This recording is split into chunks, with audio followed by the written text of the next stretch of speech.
3, 2, 1, discussion. Open discussion.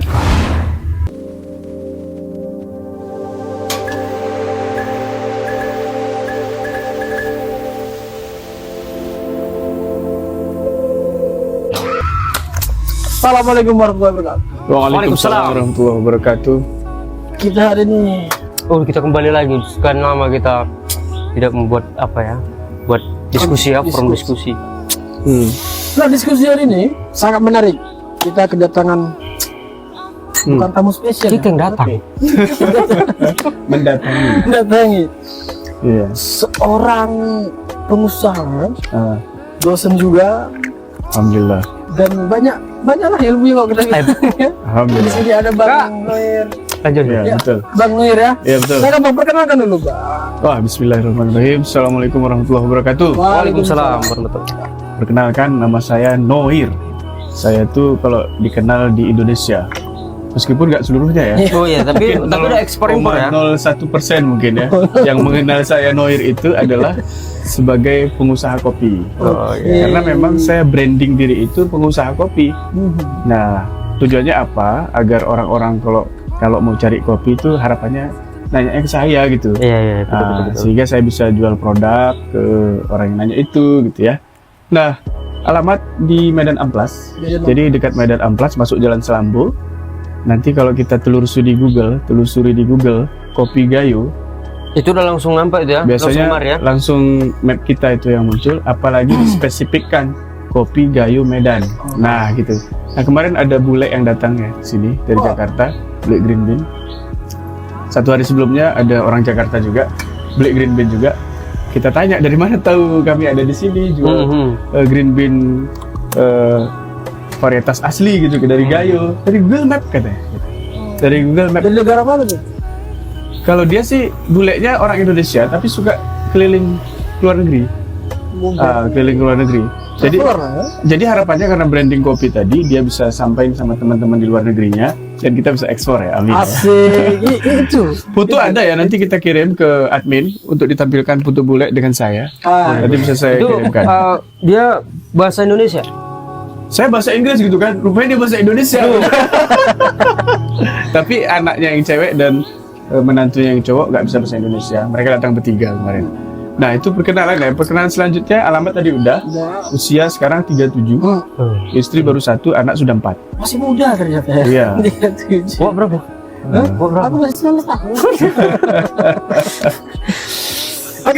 Oke, itu aja perkenalannya. Boleh panjang lagi nggak apa-apa? Aslinya saya sih orang Gayo ya. Gayo. Dimana di Gayo itu tumbuh kopi Gayo. Gitu ya. Ini pemirsa, kebun kopi ya. sengaja kita taruh di sini ya. Pohon angka ya kalau dilihat sekilas ya. Ini pohon kopi Arabica apa namanya? Ateng janda. Ateng, udah ateng janda lagi. Iya, ateng janda. Ateng itu biasanya laki-laki ya. Ateng Chandra apa Ateng Canda? Janda. Oh, janda. Janda. Memang banyak orang yang nanya kok gitu ya namanya ya. Rupanya sejarahnya yang nanam kopi ini basicnya tuh ateng super, tapi kemudian dia daunnya pucuknya merah, yang nanam janda gitu. Oh, Jadi itu asal mulanya. iya, Ateng janda. Eh. Yang nanam janda. iya. Ini asik sekali. Iya, yang nanam janda. Kemudian banyak orang ambil bibit karena buahnya lebat gitu kan. Banyak orang ambil bibit sehingga dinamai ateng janda. Ateng janda. Sampai sekarang disebut ateng janda. Itu semua proses ada di situ. Bisa. Jadi varietas kopi itu ada Arabica itu ada banyak ya. Ada Arabica Gayo 1 kalau di sana di Gayo ya. Arabica Gayo 2 dan Arabica P88 atau Ateng Super, dan terus ada turunannya lagi Ateng Janda. Ini deh. Ini ateng Oh, janda. ini paling bawah. Enggak juga. Oh, enggak. Sama kayak misalnya mangga romanis, mangga golek, kuini, itu kan Ada mirip apa tuh. ya? Variasinya ya. Mirip Variannya sama ya. satu kelas, satu keluarga gitu ya. Tapi ada perbedaannya. Namun kalau kita misalnya beli kopi ke petani langsung di Gayo, saya juga petani ya pemirsa ya. Apa sih manggilnya kita sama mereka? Guys. Hey guys, saya juga petani ya. Saya petaninya iya, kemudian prosesnya iya, roasterinya iya, barista juga iya gitu. Roaster juga Pemaham iya. ya. Iya. Udah lebih tepat pemaham Bang. Jadi dari hulu sampai hilir tidak hanya teori tapi juga praktisi. Nah, itu yang penting. Nah, itu ya tadi saya asli orang Gayo, lahir di sana, orang tua di sana, keluarga besar di sana, rata-rata punya kebun kopi. Jadi kalau nanti Bang siapa? Diras ya, Bang Diras. Guys ya, kalau Bang Diras perlu kopi, saya bisa siapin tuh. Karena keluarga besar saya tuh semuanya rata-rata punya kebun kopi. Asli. Kalau di Pekanbaru sawit ya. Iya. Di Gayo kopi. Di Medan juga sawit. Iya. Di Aceh ada juga sawit. Nah, ini aku mau bertanya sedikit. Iya, silahkan. Nggak pakai teks ya. Ini alami ya. Oh, bagus kan. Silahkan. Apa sih yang membuat nama kopi itu menjadi Ateng? Kenapa enggak Tengen? Kenapa mesti Ateng? Yang saya tahu ya, Mbak, ya guys ya. Ini buat teman-teman yang belum tahu apa sih Ateng itu. Yang saya tahu ya, Ateng itu Aceh Tengah. Oh, Jadi Gayo itu memang tepatnya di Aceh Tengah. Aduh, cuman kayak gitu juga. Yang kedua yang saya tahu guys, ya guys, karena memang dia masih kecil udah berbuah, masih pendek dia, masih istilahnya pendek tuh Ateng ya. Ateng ya. Udah berbuah. Dibandingkan varietas Gayo 1, Gayo 2. Kalau Ateng ini dia masih segini-segini, sedikit lagi udah berbunga, ini udah berbuah aja. Oh, jadi kadang ada orang bilang kopi Ateng ada. Sebenarnya sekarang baru dijelasin. Nah, itulah varietas kopi Ateng itu. Aceh Tengah namanya. Tengah. Oh, Aceh Tengah. Iya. Oh iya ya. Jadi Aku pernah awal mulai Ini sambil apa lagi ya? Tafadhol. awal mulanya kenal kopi Ateng itu di Parapat. Ya. Dan ternyata di Parapat itu mengambil varietas dari Aceh Gayo. Tengah, dari Gayo Iya. ke Parapat. Iya. Berarti mindset yang selama ini kita berpikir bahwasanya Ateng itu adalah kopi cebol, Iya, iya. ternyata itu singkatan dari Aceh Tengah. Itu betul juga, cepat berbuah ya Cepat sebenarnya. berbuah, Iya, iya. betul. Nuang pun macam buat fix ya. Tapi rasanya pesikti loh, meskipun kita buatnya pakai mesin espresso. Wine ini ya. Jangan curang, saya juga harus Kerjaan coba. barista lah pokoknya. Iya, Ya. iya. Jadi Ini ada campurannya, Mbak. tamunya kita berikan kopi ya.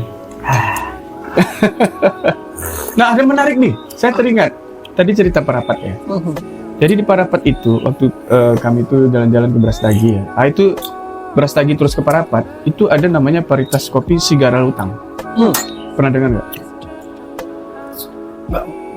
Dan saya udah foto di pohonnya, saya udah foto. Tapi menariknya ada apa namanya guyonan terhadap varietas kopi Sigara Lutang ini. Tanamlah kopi Sigara Lutang, maka utang-utang Anda akan lunas. Iya. Itu apa itu? Legenda. Legenda banyak mungkin ya. Tanam yang banyak ya guys ya, Terus supaya apa itu? biar lunas utang. Oh, bernas utang. Iya. Itu yang betul. Enggak, itu guyonan aja. Oh, guyonan Iya, apa ya? Sigara Lutang. Tapi Oh, faktanya rasanya itu mungkin banyak bijinya. Jadi kalau menghasilkan banyak biji, dijual, utang lunas lah dibayar. Ya, artinya guys, kalau kita mau sukses di pertanian kopi, serius lah. Ya, artinya itu guyonan aja. Kalau mau banyak menghasilkan, tanamlah 10.000 batang gitu. Oh. Kan gitu. Kan Iyalah. tentunya hasil panennya banyak, utang lunas gitu, Biar guys. apa? Bersemangat dia. 10.000 batang itu berapa hektar? 1 hektar itu berapa pokok itu? Tergantung Ideal. pola pertanian yang dimainkan, selera petani. Jadi ada dia selera petani itu pola konvensional. Misalnya dia 2,5 kali 2,5 kali 2,5 kali 2,5 kali 2,5. Itu namanya pola konvensional gitu ya. Ada juga yang sekarang lagi viral guys ya. Yang viral itu adalah sistem pagarnya Brazil. Nah, itu maksudnya gimana, Pak? Jadi dia kopi itu ditanam 80 cm, 80 cm, 80 cm, 80 cm dalam jalur. Jadi jarak antar pagar 3 meter. Gitu. Jadi macam pagar gitu. Ini pagar kayak gini aja jaraknya, ini 80 cm nih kira-kira. Terus Kenapa 80 disebut cm. dengan pagar Brazil? Sistem pagar. Iya, pagar Brazil tadi dibilang. Karena memang Brazil yang buat pola itu. Oh iya. Sehingga memang hasil panen mereka tuh luar biasa. Jadi dalam 1 hektar itu bisa tanam 3.500 batang. Jadi kalau tadi ditanya berapa tadi? 10.000 batang. 10.000 3 hektar. 3 hektar. 10.000 batang. 10.000 batang dengan sistem pagar. Itu berarti sangat murah. Ya, itulah kira-kira. Kalau sistem konvensional untuk 10.000 batang kita perlu sekitar 8 hektar. Tapi setengahnya ya. Jadi 3 hektar dengan 8 hektar gitu. Itu ada plus minusnya nggak? kalau Adalah. misalnya? Ada. Pagar itu apa? minus? Susah panen mungkin ya? Enggak juga sih. Kalau panen suruh aja orang gitu kan. Iya, Bayar gitu. mungkin dia yang penting susah mungkin. Nah, jadi ini jadi perdebatan di Gayo ya. Jadi ada orang bawa teori itu ke Gayo. Kemudian orang petani-petani Gayo itu nggak terima, masa kopi rapat-rapat nggak mau berbuah gitu. Jadi ada teman kami udah ikut kelas dia, sistem tanam pagar Brazil gitu ya. Namanya Adi Armiadi, eksportir di Gayo, teman kami. Jadi dia udah buat tuh kebun sistem tanam pagar. Berhasil. Berapa hektar? Udah panen. Kayaknya dia ada 2-3 hektar. Oh, berarti kurang lebih 10.000 juga. Jadi di Instagram ya, guys ya, bisa cari Adi Armiadi. Ini enggak.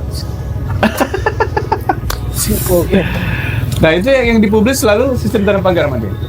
Salam petani cerdas. Itu dia. Sampai cerdas. Iya. Sejahtera petani kopi. Nah, Kal, di sini Kal, yang aku masih nggak nerimanya sama petani di Indonesia. Kenapa? Karena masih mencontek. Apa maksudnya itu? Gini, kenapa sih kita tuh nggak improvisasi? Kenapa kita mesti mencontek itu dari? Mungkin kita paling malas meriset ya, petani Indonesia ini. Jadi kita sebenarnya tuh kerja pinter, menurut pendapat saya. Kenapa pinter? Nggak perlu susah payah, karena riset itu kan selain mahal, makan waktu segala macam. Betul, kan? betul. Kegagalannya lebih besar. Ya. Dengan kita mencontek, paling harus berapa juta lah untuk belajar. Ya, betul. Tapi itu lebih untung. Cuman Nggak ini gitu, nggak berkarya. Nah, itu. Plagiat ya jadinya. Jadi begitu. Tapi sah-sah saja. Sah saja. Diskusi ringan.